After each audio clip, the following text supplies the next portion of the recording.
if Jared Allen and Mobley could play the way that they were playing, New York got some real big problem. Two bigs, New York's going to have to rely on their shooting to end this series. And we've seen what relying on shooting could do to you. Like Boston Celtics found out, they went down 3-1. So I'm thinking that if Jared Allen and Mobley could figure it out, and Mitchell, and I'm going to give you a name, Sam Merrill. He is an assassin at the 3-point. Where are all these shooters coming from? How come Toronto can't pick up any of these shooters? And I'm not going to talk about that right now. But if we could, if Jared Allen, Mobley, and Mitchell can hold it down, I think that Cleveland Cavaliers can pull it off. That's my pick. What do you think? I believe this is a 7-game series. I'm going to say 7 games because I think, once again, Cleveland has shown in this playoffs, strong home team, very strong. I see what Cleveland has to offer caused the Knicks a few issues. Again, Cleveland has 2 versatile big men who are going to be able to guard Towns. I'm not trying to say shut down because, again, this is their right. No shutting down anybody, really. Right? Hopefully you can create an off game or, minimize what they're able to do on a nightly basis. And between Allen and Mobley, I think that's a pretty good combination to go at Towns. So the Knicks don't have a decisive interior advantage in the series. And the strength of the Cleveland Cavaliers is that point guard, 2 guard, right? So where is Brunson going to be able to hide? Question for me. Where is he hiding? Maybe on. Explain why he needs to hide. Why would he need to hide? Let me refer you back to the original series against the Hawks, the playoff matchup against the Hawks, and what a guy CJ McCollum was able to do with Brunson, literally calling him out of one-on-one situations left and right, and with James, who constantly is seeking out those type of matchups and be able to create those matchups because he's so heavily pick and roll driven. James is getting that much respect now? You're gonna get a lot of opportunities to take advantage of Brunson's suspect defense, let's call it that. And whether it's James or Mitchell, one of them their eyes are gonna be like this with the knowledge that they're gonna have an opportunity to go constantly after Brunson. So, with all that being said, following, I guess, what Atlanta's blueprint is, are you saying that there is a chance that Cleveland's going to take the series? Who do you got?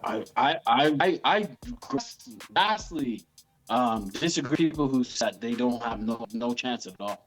And I know if you look back and say, oh, they struggled to beat the Raptors, they took 7 against the Pistons. This series, right? Each matchup is going to be different. And yeah, they have 2 guys who have over the years fallen short constantly, and that is something that they are, as they move along, getting for, and hopefully in their mind, more importantly, getting some of that disbelief removed.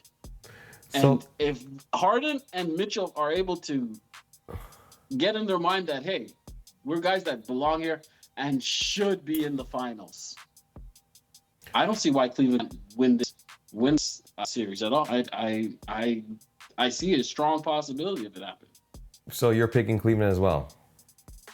Yeah? I know it's hard to say James Harden in the finals. I know. I'm taking Cleveland at 7. You heard me. I'm taking Cleveland. Made him a believer, fans. And yes, Kyron and myself are taking the Cleveland Cavaliers to take the Knicks. 6 you're to possibly taking them 7. Too? Darren, hold on. Let me rethink what I'm doing. That's the first thing I said. The first thing I said is that They can do it. I pondered for a I, while, and I said, you I, know I, what? It's possible. It's I've heard possible. you give that speech before and then jump off board, jump right off the No, wagon. no, no. So This I, time I I'm not kind of jumping. assumed you were doing that again. You're doing the big lead in, No, no, and no, then no. jump off the wagon. I can't No? see. Welcome back to The Last Word. We got another great, exciting show for you. But before we get started, as always, we would like for you to like, comment, and subscribe. Or you're going to make Chiron cry. Stole that one from Shannon. But listen, today we got a great show. We're talking about Jaylen Brown's comment to Stephen A. Smith. Let's bring in Karen. And Karen, this has been a joke for Jaylen Brown to really go after Stephen A. Smith. Jaylen Brown hasn't really had a good go since the playoffs ended. After the first time in franchise history, the Boston Celtics lose a series after being up 3-1. Let's listen to what Jaylen Brown has to say about Stephen A. Questioning why Jason Tatum appeared on First Take before ever appearing on Jaylen's stream. Listen to this. Stephen A. Stephen A, Stephen B, Stephen C. Like, my offer still stands. You want me to be quiet and stop streaming? Well, I want you to be quiet and get off these networks, because you're not using your platform to do real journalism. Oh. You're using your platform to use clickbait. Okay, Karen, so here you had it. You hear Jaylen Brown going off at Stephen A saying, if Stephen A wants Jaylen Brown to get off the air, then Jaylen Brown wants Stephen A to get off the air as well. Because Stephen A is not using his platform for nothing else besides clickbait. Nothing more, but it's not journalism, it's clickbait. Let me ask you this, Karen. Is this a good look for Jaylen Brown? Because, I mean, he's been in the news for the last little while for the wrong reasons, and now he's going after Stephen A. What do you think? Again, it's interesting, and I kind of see this in a few different ways, actually. Oh, My yeah? first thought was just to take it as a face value, kind of, you were attacked slightly. I don't see it as a great attack. What Stephen A. and numerous other pundits have said about, hey, this guy's a teammate of yours. Why hasn't he passed through your pod? Or just hey, give you a quick pop in or whatever. And again, there may be numerous reasons for that or whatnot. So I don't assume that's just a direct, hey, me and this guy are no good. But again, in life, not everyone gets along, or to that extent where I'm going to come check you. Yeah, we're That's true. cool in a work environment or whatever. I've had numerous people like that throughout life. I'm sure you have, and I'm sure anyone watching this, it's no difference, right? We call them acquaintance, but it doesn't mean you can't get along. But then I look at it from another potential angle, and I say to myself, everyone always says Jaylen Brown, intelligent guy. This guy again, right? Went to Cal. He's done a lot of different programs in the off season. Clearly a smart dude, right? Doesn't necessarily mean you're socially intelligent, right? But he might be wanting to amplify this issue. We know this is the NBA. In the NBA, the storylines are bigger than the games. That's unless right. you're talking about the finals, right?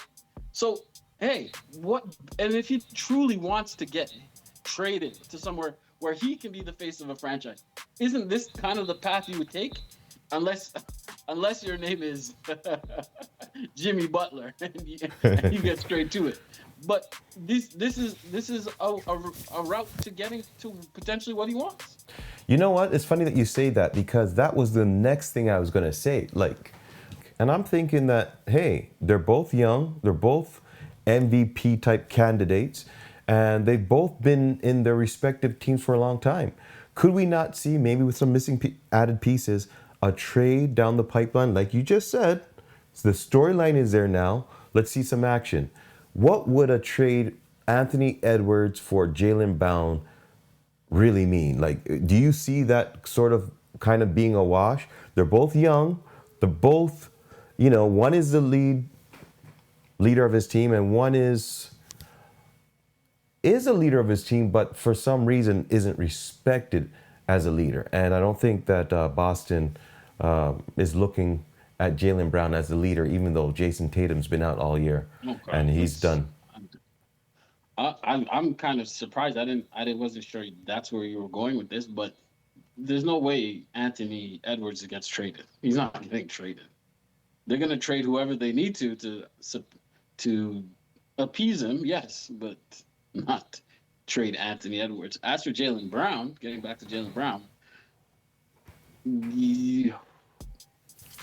my only one, I guess, cause to pause is, let's not forget, a few years before they won their title, all the talk was about, all these guys have to separate, they can't win together, yada, yada, yada, yada. And what did Boston do? They pushed right through and eventually won that title, right? With, again, everything is moving, and Boston's a very solid organization, so they're not going to do nothing just off the hay, and just a knee-jerk reaction type deal or anything like that. Brown's owed a lot of money. He is a top-end player, top 15, I would say in that top 15 area game. I'm not trading him. And they've proven that they can work together. I know Tatum a few days ago kind of said he's looking to win a title. You're not trading him, yes.